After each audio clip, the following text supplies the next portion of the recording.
नमस्कार दोस्तों, आज हम इस विष्णु भगवान की कथाएं द्वारा बताई गई कई बातों के बारे में जानेंगे। यह बातें मनुष्य के जीवन के जीने का आधार है और हमें अपने को कैसे जीना चाहिए उसकी सीख भी देती है। आइए जानते हैं भगवान की द्वारा बताई गई उन बातों के बारे में। आज हम इसके बारे में जानेंगे जिससे आपको मोटिवेशन मिलेगा। विष्णु भगवान की कथाएं। यहाँ शिव और विष्णु के बारे में पौराणिक कथाओं से 3 दिलचस्प कहानियां पेश हैं। जब शिव का घर विष्णु ने ले लिया, जब विष्णु ने शिव को मुश्किल से बचाया और अंत में विष्णु की शिव भक्ति की एक दिल को छू लेने वाली कहानी। क्या आप बद्रीनाथ की कहानी जानते हैं? यह वो जगह है जहाँ शिव और पार्वती रहते थे। यह उनका घर था। एक दिन नारायण यानी विष्णु के पास नारद गए और बोले, आप मानवता के लिए एक खराब मिसाल हैं। आप हर समय शेषनाग के ऊपर लेटे रहते हैं। आपकी पत्नी लक्ष्मी हमेशा आपकी सेवा में लगी रहती है और आपको लाड करती रहती है। इस ग्रह के अन्य प्राणियों के लिए आप अच्छी मिसाल नहीं बन पा रहे हैं। आपको सृष्टि के सभी जीवों के लिए कुछ अर्थपूर्ण कार्य करना चाहिए। इस आलोचना से बचने और साथ ही अपने उत्थान के लिए भगवान को भी ऐसा करना पड़ता है। विष्णु तप और साधना करने के लिए सही स्थान की तलाश में नीचे हिमालय तक आए।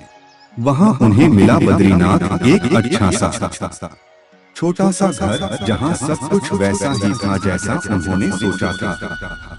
साधना के लिए सबसे आदर्श जगह लगी उन्हें यह। वह उस घर के अंदर गए। घुसते ही उन्हें पता चल गया कि यह तो शिव का निवास है और वह तो बड़े खतरनाक व्यक्ति हैं। अगर उन्हें गुस्सा आ गया तो वह आपका ही नहीं, खुद का भी गला काट सकते हैं। ऐसे में नारायण ने खुद को एक छोटे से बच्चे के रूप में बदल लिया और घर के सामने बैठ गए। उस वक्त शिव और पार्वती बाहर कहीं टहलने गए थे। जब वे घर वापस लौटे तो उन्होंने देखा कि एक छोटा सा बच्चा जोर जोर से रो रहा है। पार्वती को दया आ गई।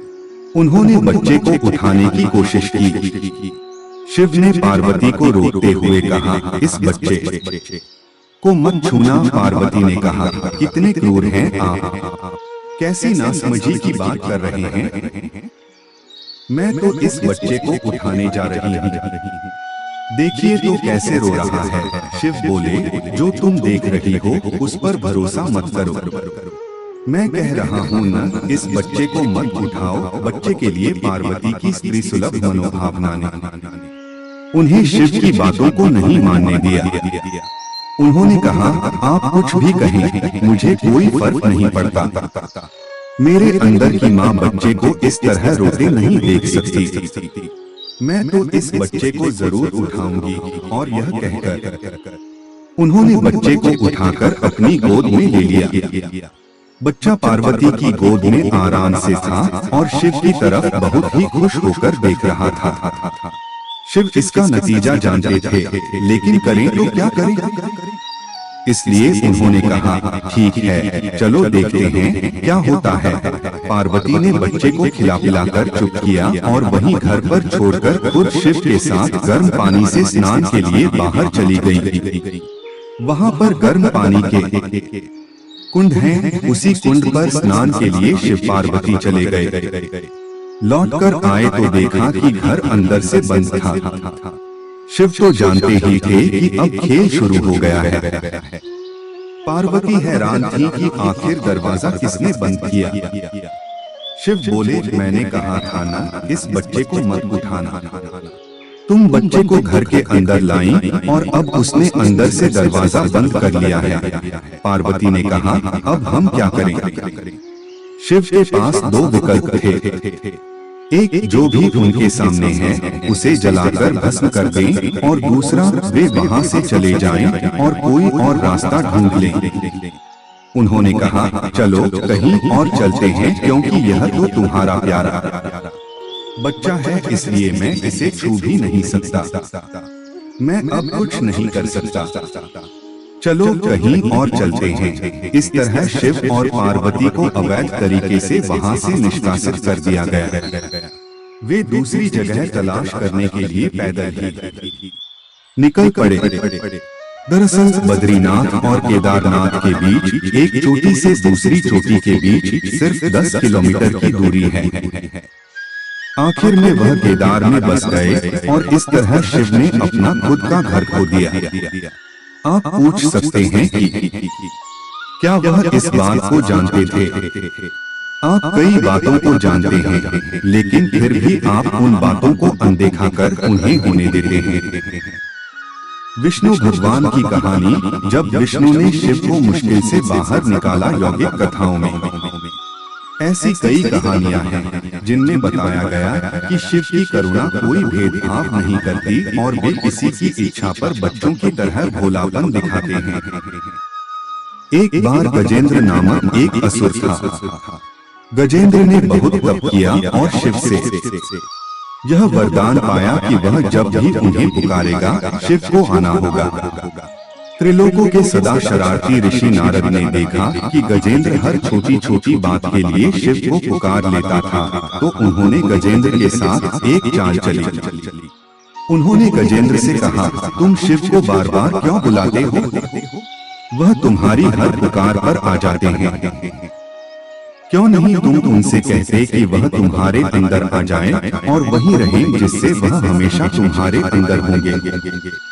गजेंद्र को यह बात अच्छी लगी और फिर उसने शिव की पूजा की।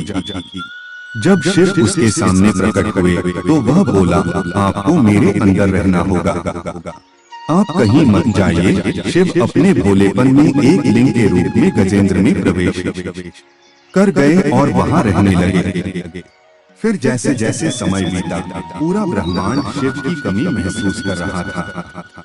कोई नहीं जानता था कि वह कहाँ है। सभी देव और गण शिव को खोजने लगे। काफी खोजने के बाद जब कोई यह पता नहीं लगा पाया कि वह कहाँ है, तो वे हल ढूंढने के लिए विष्णु के पास गए। विष्णु ने स्थिति देखी और कहा, वह गजेंद्र के अंदर हैं। फिर देवों ने उनसे पूछा कि वे शिव को गजेंद्र के अंदर से कैसे निकाल सकते हैं, क्योंकि गजेंद्र शिव को अपने अंदर रखकर अमर हो गया था। हमेशा की तरह विष्णु सही चाल लेकर आए। देवगण शिव भक्तों का रूप धरकर गजेंद्र के राज्य में आए और बहुत भक्ति के साथ शिव का स्तुतिगान करने लगे। शिव का महान भक्त होने के कारण गजेंद्र ने इन लोगों को अपने दरबार में आकर गाने और नाचने का न्योता दिया।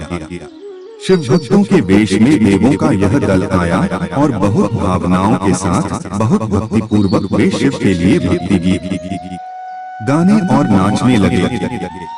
शिव जो गजेंद्र के अंदर बैठे हुए थे, अब खुद को रोक नहीं सकते थे, उन्हें जवाब देना ही था। तो वह गजेंद्र के टुकड़े टुकड़े करके उससे बाहर आ गए। विष्णु की शिव भक्ति, शिव की पूजा देवता और राक्षस, देव और असुर, श्रेष्ठ और अधम दोनों करते हैं। वह हर किसी के लिए महादेव हैं। विष्णु भी उनकी पूजा करते थे।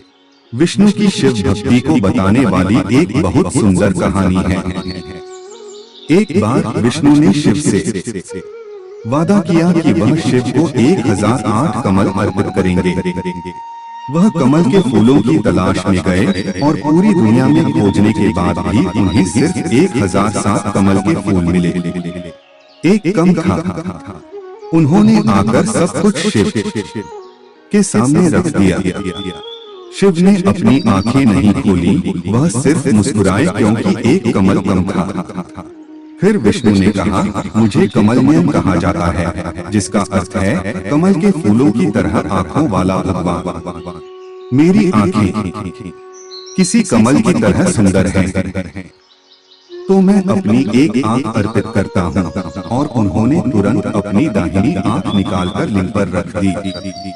इस तरह की भेंट से प्रसन्न होकर शिव ने विष्णु को प्रसिद्ध सुदर्शन चक्र दिया। निष्कर्ष दोस्तों, इस कहानी में हमने आपको विष्णु भगवान की कथाएं के बारे में बताया है। हमें उम्मीद है कि आपको यह भगवान की कहानी जरूर पसंद आए होंगे। हमें कमेंट करके जरूर बताएं और इस कहानी को अपने दोस्तों के साथ शेयर जरूर करें। अगर आपको यह भगवान की कहानी पसंद आई है तो कृपया सब्सक्राइब करें, लाइक करें, कमेंट करें या शेयर जरूर करें। कृपया अपने किसी भी तरह के सुझावों अथवा विचारों को हमारे साथ अवश्य शेयर करें, जिससे मुझे मोटिवेशन मिलेगा। आप अपना हर तरह का फीडबैक हमें जरूर साझा करें, तब चाहे वह सकारात्मक हो या नकारात्मक, यहाँ साझा करें। धन्यवाद।